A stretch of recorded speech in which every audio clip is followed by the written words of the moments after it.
네, 안녕하세요. 오늘 당신이 보내주신 자료들을 보면서요, 일이라는 것의 의미를 한번 좀 깊게 파헤쳐 보려고 합니다. 매일 하는 당신의 일이 그냥 먹고 살기 위한 것 이상일 수도 있다. 혹시 이런 생각 해보신 적 있으신가요?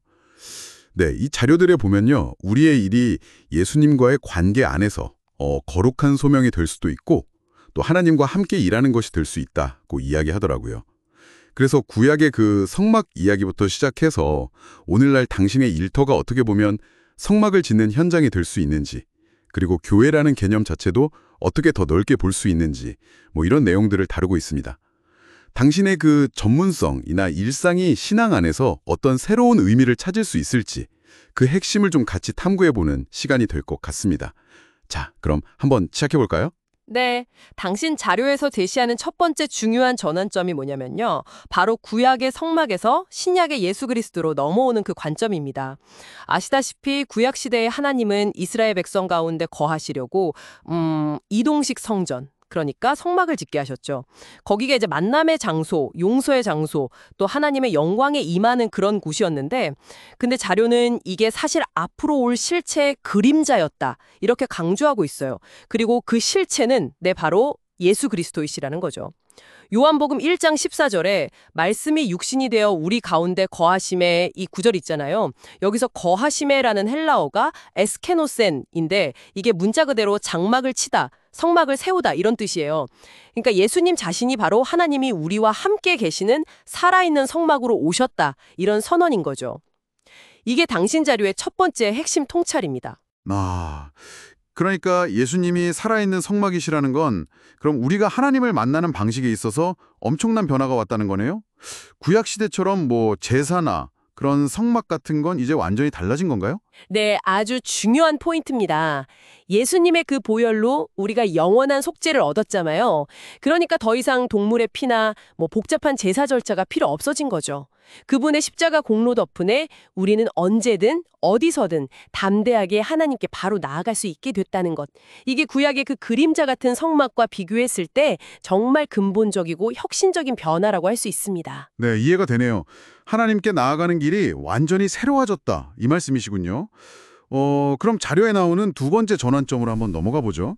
구약에 보면 부살렐이라는 사람이 하나님의 영에 충만해서 금, 은, 보석 같은 걸로 성막을 지었다고 나오는데 이 자료들은 오늘날 우리도 성막을 짓는다고 하잖아요.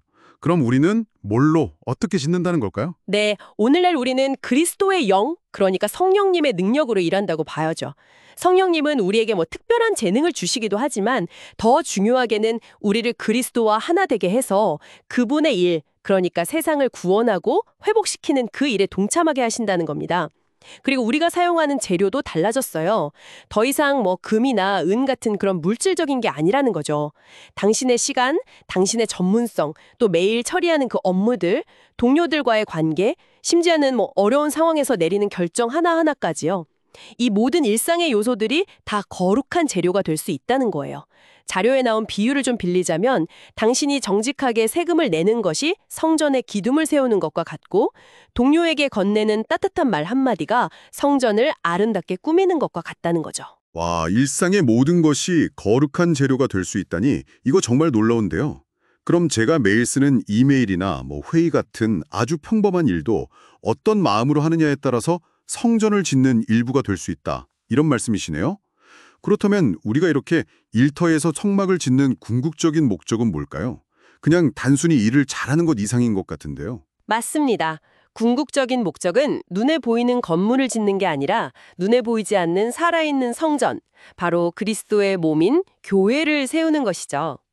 예를 들면 당신의 사업이 성장해서 새로운 사람들을 고용하고 또 그 일터를 통해서 복음이 전해질 기회가 열린다거나 아니면 당신의 그 탁월한 업무 능력이나 정직함이 동료들에게 감동을 줘서 그들이 그리스도 신앙에 대해 좀 긍정적으로 생각하게 된다면 바로 그게 보이지 않는 그리스도의 몸을 세워나가는 구체적인 모습이라는 겁니다. 그렇군요.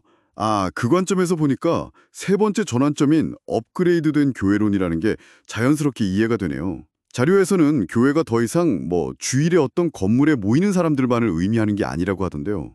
이게 정확히 어떤 뜻인가요? 네, 이 업그레이드된 교회로는 교회의 개념을 훨씬 더 역동적이고 확장적으로 봅니다. 그러니까 교회는 주일에만 있는 게 아니라 월요일부터 금요일까지 세상의 모든 직업 현장으로 흩어져서 각자의 전문성을 가지고 그리스도를 드러내는 살아있는 성전들의 네트워크라는 거죠.